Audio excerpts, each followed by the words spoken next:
As the battle raged, Chibuza found himself moving closer to Ademu, his eyes fixed on the gang leader. The air was thick with tension, the sounds of conflict all around him. His friends were fighting bravely, holding off Ademu's men, but this confrontation was inevitable. Chibuza knew that if he didn't stop Ademu here and now, the violence would only continue to escalate. Ademu noticed Chibuza approaching and jumped down from his perch, walking slowly toward him with a cocky grin. "So, this is the famous ODOGWU Moro," he sneered. "The king of AGUNBE. Let's see how you handle yourself without your army." Chibuza clenched his fist but kept his cool. "This isn't about me," he replied. "It's about AGUNBE, about our people. You're tearing this community apart for your own gain. It doesn't have to be this way." Ademu laughed, a cold, hollow sound. "Spare me the speech.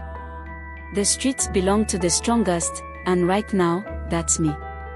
With that, Ademu lunged forward, throwing the first punch. Chibuza was ready. He dodged the blow and countered with a quick strike to Ademu's ribs. The gang leader staggered back, surprised by Chibuza's speed. For a moment, the two circled each other, both looking for an opening.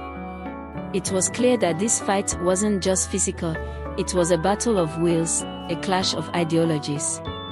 As they fought, flashes of their contrasting lives flickered in Chibuza's mind. He had chosen a path of peace, of leadership, of protection. Ademu had chosen power, fear, and control. But here, in this moment, the future of AGUNBE hung in the balance. The fight continued, brutal and intense. Ademu was stronger, but Chibuza was quicker and more strategic. With every punch, every dodge, he thought of the people counting on him, the children, the elders, the community. He couldn't let them down. Finally, with a swift, calculated move, Chibuza landed a decisive blow that knocked Ademu to the ground. The gang leader groaned in pain, clutching his side. Chibuza stood over him, breathing heavily, but his expression was calm. "It's over, Ademu," he said. "This isn't how you lead. You don't lead through fear. You lead through respect." Ademu glared up at him, his face twisted with anger, but he didn't rise. His gang members, seeing their leader defeated, hesitated, unsure of what to do. The fighting around them slowed, and a heavy silence fell over the streets of AGUNBE. In that moment, Chibuza knew that the battle wasn't truly over. There would still be challenges ahead, but for the first time, the people of AGUNBE had hope. They had seen that the gangs could be resisted, that there was another way forward.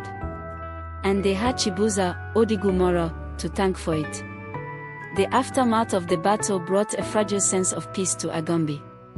Ademu's gang, shaken by the defeat of their leader, retreated into the shadows.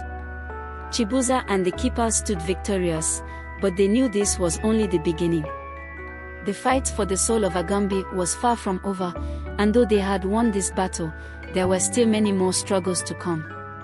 Chibuza and his team worked tirelessly to repair the damage done during the fight. They helped rebuild homes, provided food for those who had been affected, and continued their mission to protect the community. Bola, who had proven invaluable during the battle, began training the younger members of the keepers, teaching them the skills they would need to defend themselves and their families. The elders, who had once been skeptical of Chibuza's mission, now fully supported him. They saw in him the leader AGUNBE had long needed, a young man with the strength to stand up to the gangs but also the wisdom to lead with compassion. Chibuza's name spread throughout the surrounding neighborhoods, and even rival gangs began to take notice. But with this newfound fame came new dangers. In the days following Ademu's defeat, AGUNBE began to experience a calm it hadn't known in years. The gang members who once roamed the streets now retreated into hiding, and the community took a collective breath. Chibuza, Sei, Zainab, and Jide worked tirelessly to keep the peace. The keepers had grown in numbers, as more young people joined the cause, inspired by the victory. Despite this, Chibuza knew the peace was fragile. While Ademu's gang had been weakened, they were not gone. Whispers of retaliation floated through the streets, and Chibuza could feel the weight of leadership pressing harder on his shoulders. The people looked to him not just as a symbol of hope, but as a protector, and he understood that one misstep could send AGUNBE spiraling back into chaos. Bola, now fully entrenched in helping the keepers, offered sage advice. "You won the fight, boy," he said, "but don't think that makes you invincible. The streets are quiet now, but they never stay that way for long." Chibuza nodded, listening intently. He had seen firsthand how quickly things could change. He would need to stay vigilant, keeping his group strong and ready for whatever might come next. He also knew that leadership wasn't just about preparing for battles, it was about building a lasting legacy of change. He began meeting with the community elders more regularly, seeking their guidance on how to improve life in AGUNBE in the long term. Education, business opportunities, and youth programs were all part of the discussion. But there was always an undercurrent of fear. Fear that Ademu, or someone worse, might return. One day, as Chibuza walked through the streets of AGUNBE, he spotted a familiar face. At first, he thought his eyes were playing tricks on him, but as the figure moved closer, he realized it was his older brother, Emeka. Emeka had left AGUNBE years ago, seeking a better life in the city, and the two had lost touch. Now here he was, back in the streets they both grew up in, looking older, more hardened by life outside their neighborhood. "Emeka?" Chibuza called out, his heart racing with surprise and a mix of emotions. Emeka turned and smiled faintly. "ODOGWU," he said, using Chibuza's nickname. "I heard about you. The king of AGUNBE boys, huh?" Chibuza chuckled nervously as they embraced. "What are you doing back here?" he asked, stepping back to get a better look at his brother.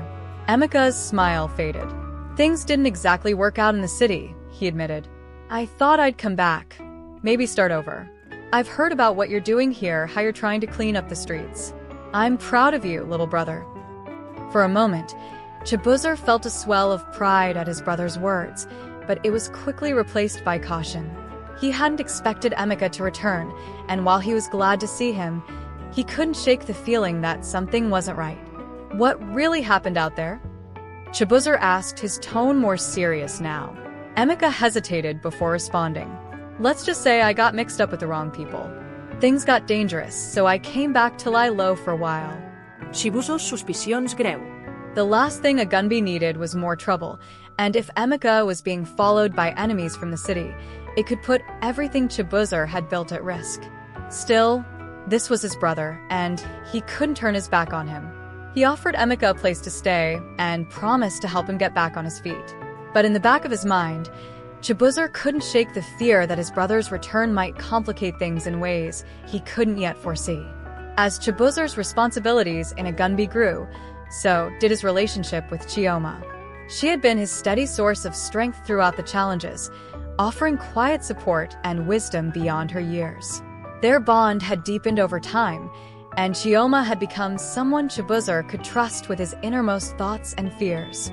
She saw the burdens he carried, and though she never pushed, she always made sure he knew he didn't have to carry them alone. One evening, after another long day of meetings and patrols, Chibuza found himself at Chioma's doorstep. She welcomed him with a warm smile and ushered him inside. Her home was small but filled with warmth. Photos of her family lined the walls, and the smell of home-cooked food filled the air. "You look exhausted," Chioma said softly as they sat together on her small couch. "You can't keep going like this, Chibuza. You need to rest too." Chibuza sighed, rubbing his tired eyes. "There's so much to do, Chioma. Every day it feels like something new is happening. And now Emeka's back. I'm glad to see him, but I don't know what trouble he might bring with him." Chioma placed a hand on his arm, her touch gentle but firm. "You've done so much already. The people of AGUNBE believe in you. But you need to trust yourself, too. You can't save everyone on your own." Her words were a balm to Chibuza's weary soul. She was right, of course. He had taken on so much, but even leaders needed time to reflect and recharge. In that moment, He realized just how much he had come to rely on Chioma, not just for her love, but for her wisdom and her ability to see the bigger picture when he was too caught up in the day-to-day struggles. "I don't know what I'd do without you," Chibuzur admitted, his voice barely above a whisper. Chioma smiled, leaning closer. "You'll never have to find out," she said softly. The two sat in comfortable silence for a while, the weight of the world outside their door momentarily forgotten. In Chioma's presence, Chibuzur found a peace that he rarely experienced anywhere else. But even in this quiet moment, he knew that the storm was not far off. His love for Chioma gave him strength, but it also made him more aware of the dangers lurking in the shadows. There were enemies, both seen and unseen, that would stop at nothing to tear down what he had built. While Chibuzur focused on maintaining peace in AGUNBE and deepening his bond with Chioma, trouble was brewing in the background. AGUNBE, who had retreated after his defeat, was not content to stay in the shadows for long. His ego had been bruised, and his gang was eager for revenge. From their hideouts, they began to regroup, planning their next move carefully. AGUNBE was no longer interested in simple intimidation or turf wars. This time, he wanted to destroy Chibuzur completely. He had heard rumors of Emika's return and saw it as a potential weakness to exploit. If he could drive a wedge between Chibuzur and his brother, it might be enough to bring down the keepers from within. Meanwhile, Emika, unaware of the plans swirling around him, struggled to find his place in AGUNBE again. Though he had been welcomed back by Chibuzur, he still felt like an outsider. The life he had left behind in the city haunted him, and he couldn't shake the feeling that his past might catch up with him sooner than he expected. AGUNBE had been lying low since his defeat at the hands of Chibuzur. In the back alleys of AGUNBE, he licked his wounds and plotted his revenge. His pride had been shattered, but his desire for power only burned brighter. AGUNBE was no longer content to simply rule the streets through fear. Now, he wanted to utterly destroy everything Chibuzur stood for. He knew that to strike Chibuzur down, he would have to be smart and patient. The rumors of Emika's return gave AGUNBE an idea. From his hidden base, AGUNBE began gathering intel on Chibuzur's brother, learning of Emika's troubled past and the mistakes he had made while trying to build a life outside of AGUNBE. AGUNBE knew that if he could drive a wedge between Chibuzur and Emika, he could weaken the keepers from within. It was no longer just about violence. It was about manipulation, using Chibuzur's love for his brother against him. AGUNBE called a secret meeting with his most loyal lieutenants, laying out his plan. "We won't just attack them with guns and knives this time," he said, his voice cold and calculated. "We'll tear them apart from the inside. Emika is the key." The gang members exchanged glances, uncertain but loyal to their leader. AGUNBE's hatred for Chibuzur had grown into something far more dangerous. He wasn't just seeking to reclaim his territory, he was planning the downfall of everything Chibuzur had built, one piece at a time. While AGUNBE plotted, Emika struggled with his own demons. Returning to AGUNBE had been harder than he had anticipated. Though Chibuzur had welcomed him with open arms, Emika felt the weight of his past mistakes pressing down on him. He had left AGUNBE to escape the violence and poverty, but in the city, he had fallen into bad company. Debt, broken promises, and dangerous alliances had followed him back to the streets he once called home. At first, Emika tried to keep his troubles to himself. He didn't want to burden Chibuzur, who was already dealing with the weight of leadership and the constant threats from AGUNBE's gang. But the pressure was building. Late at night, Emika would receive phone calls from people he owed money to, threats veiled in casual conversations. He knew it was only a matter of time before his past caught up with him. One afternoon, while walking through the market, Emika ran into one of the men he had once been involved with in the city, a dangerous loan shark named Teo. Teo wasn't a man who let debts go unpaid, and he made it clear that Emika was running out of time. "You thought you could just leave, huh?" Teo sneered, blocking Emika's path. "AGUNBE might be your home, but that doesn't mean you can escape what you owe. Pay up, or things are going to get ugly for you and your family." Emika's heart raced. He knew that Teo wasn't bluffing. If he didn't come up with the money soon, it wouldn't just be his own life at risk, Chibuza and everyone close to him could become targets. But Emeka was broke, and the more he tried to fix his situation, the deeper into trouble he sank. That night, Emeka sat in the small room Chibuza had given him, his mind racing. He couldn't bring himself to tell his brother about the threats. Chibuza had enough to deal with. But the burden was becoming too much to bear. Emeka knew he had to make a decision soon, either find a way to pay off Teyo or risk dragging Chibuza and the keepers into his mess. As Emeka wrestled with his dilemma, Chibuza began to sense that something was wrong. His brother had been more distant than usual, his usual charm replaced with nervous tension. Chibuza knew Emeka well enough to realize that he was hiding something, but every time he asked, Emeka brushed him off. Meanwhile, tensions in AGUNBE were beginning to rise again. Small skirmishes broke out between the keepers and rival gangs, and though none were directly tied to AGUNBE, Chibuza couldn't shake the feeling that his old enemy was lurking in the shadows, waiting for the right moment to strike.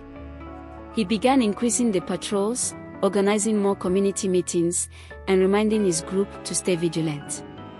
One evening, after a particularly heated argument with Sei about their next steps, Chibuza walked through the quiet streets of AGUNBE, trying to clear his head. The moon hung low in the sky, casting long shadows across the buildings. As he passed by the market, he overheard two men talking in hushed tones. They mentioned Emeka's name. Curiosity and concern got the better of him, and Chibuza stepped closer to listen.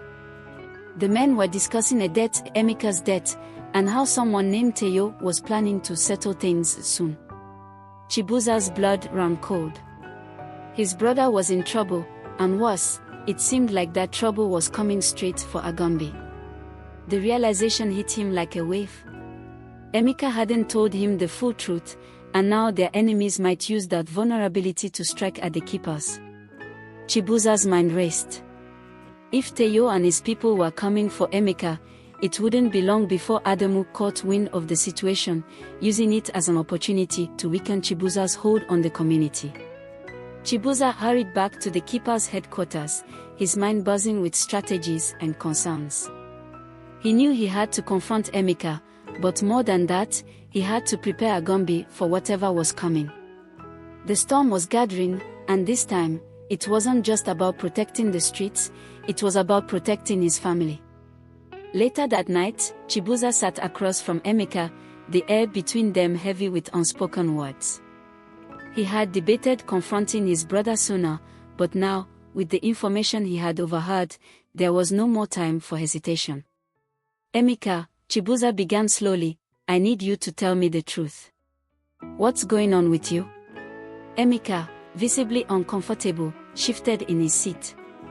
He avoided Chibuza's eyes, but the guilt on his face was unmistakable. It's nothing I can't handle, Chibuza.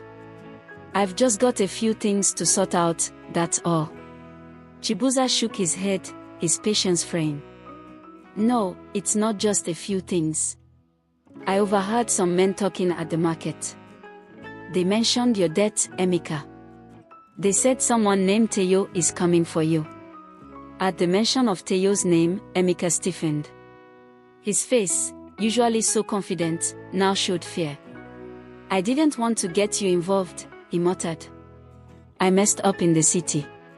I borrowed money from the wrong people, and now they are coming to collect. Chibuza's hands clenched into fists. Why didn't you tell me sooner? You know I would have helped you. But now, this isn't just about you, it's about AGUNBE. If Teyo comes here, and if AGUNBE finds out about this. I didn't think it would get this bad. Emeka cut in, his voice cracking with emotion. I thought I could fix it before things got out of control. Chibuza sighed deeply, the weight of his brother's words settling over him like a heavy cloak. He looked at Emeka, his heart torn between anger and compassion. We are brothers, Emeka. We are supposed to look out for each other. You should have trusted me. Emeka hung his head, shame creeping over his features. I'm sorry, Chibuza. I didn't mean for any of this to happen. The silence stretched between them, thick with the pain of unspoken betrayals. Chibuza's mind raced as he tried to figure out what to do next. One thing was clear, they had to be prepared for whatever Teo, and possibly Ademu, would throw their way. Later that night, Chibuza sat across from Emeka, the air between them heavy with unspoken tension. He had been avoiding this conversation for too long, but now, with Teo's threat looming, there was no room left for silence.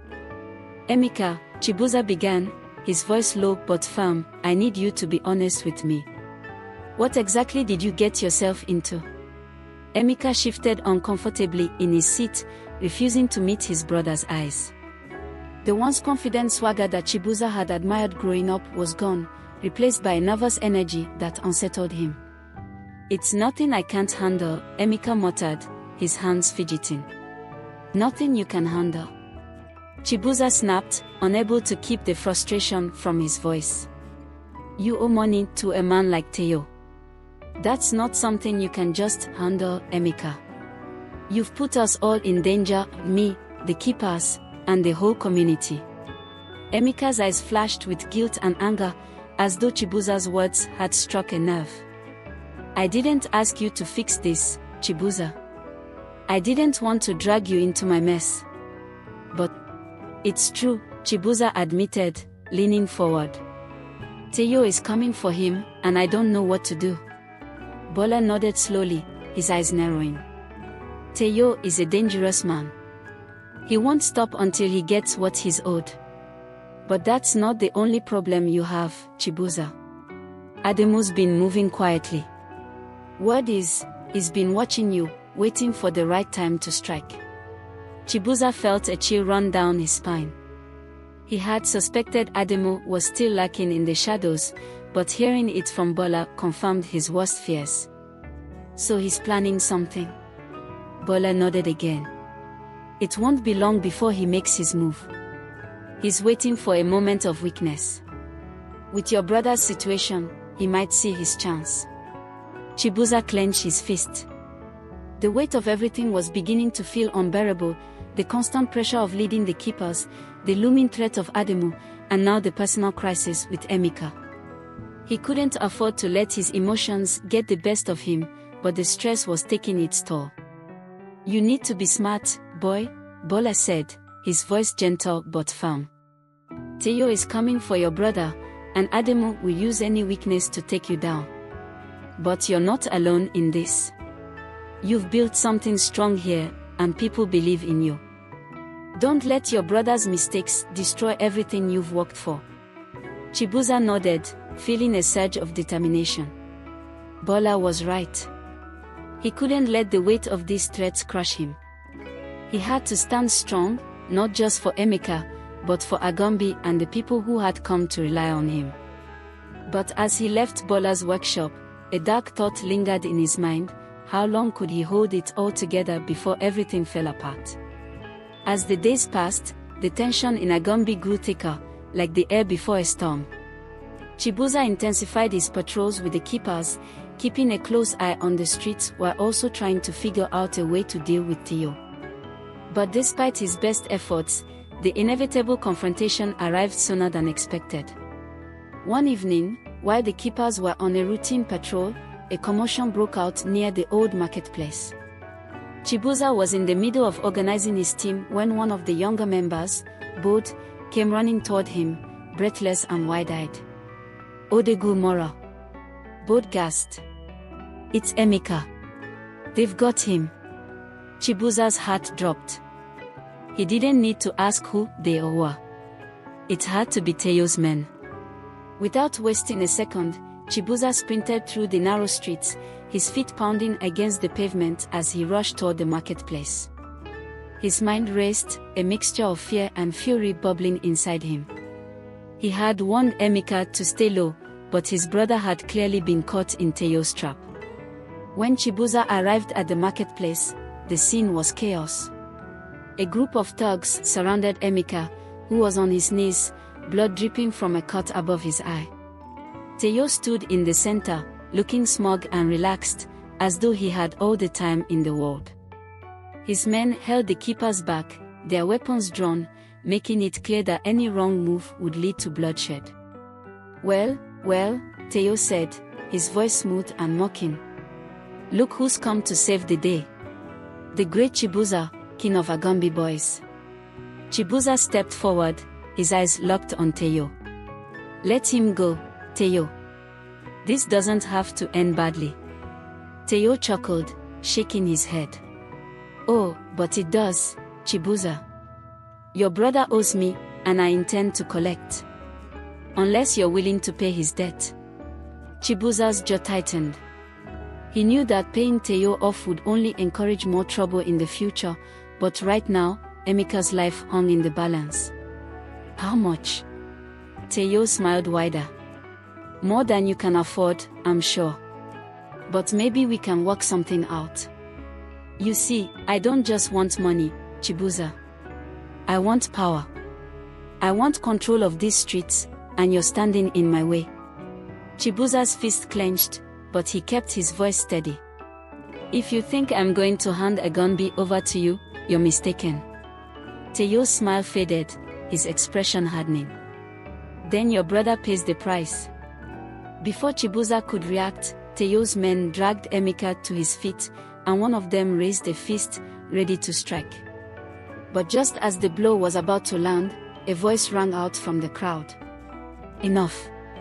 Everyone turned to see Bola stepping forward, his face calm but commanding. The crowd parted for him as he approached, his eyes locked on Teo. You don't want to do this, Bola said quietly. Not here. Not now. For a moment, Teo hesitated, the tension in the air crackling. Then, with a scowl, he motioned for his men to lower their weapons. We'll finish this later, he spat, glaring at Chibuza. But remember, ODOGWU, you can't protect everyone forever. With that, Teo and his men disappeared into the shadows, leaving Emika bruised but alive. As Chibuza rushed to his brother's side, he felt the full weight of what had just happened. Teo's attack had been a warning and a promise. His bruised face reflecting the guilt and shame that had plagued him since his return. Chibuza stood by the window, his eyes scanning the dark streets of AGUNBE, his mind racing with plans and contingencies. The confrontation with Teo had been a near disaster, and it was clear now that the situation was spiraling out of control. Teo was not going to let this go, and neither would Ademu, who was surely watching from the shadows, waiting for the right moment to strike. Chibuza knew he couldn't afford to show weakness again, not with his enemy circling. We need to be ready for whatever's coming, Chibuza said finally, breaking the silence. Teo's not going to stop, and Ademu, he's going to use this as an opening. We're on borrowed time. Emika winced, his head still hung low. This is all my fault, he muttered, his voice barely audible. If I hadn't messed up, if I hadn't borrowed that money. Chibuza turned to his brother, his heart torn between anger and empathy. You did mess up, Emika. You put all of us at risk. But right now, what matters is what we do next. I need you to step up. You can't hide from this anymore. Emika's eyes met Chibuza's, the weight of his brother's words settling over him. I'll fix it, he said quietly. I don't know how, but I'll fix it. Chibuza gave a curt nod. We'll fix it together. But I can't fight this war alone, Emika. I need you to trust me, and I need you to be ready for whatever's coming.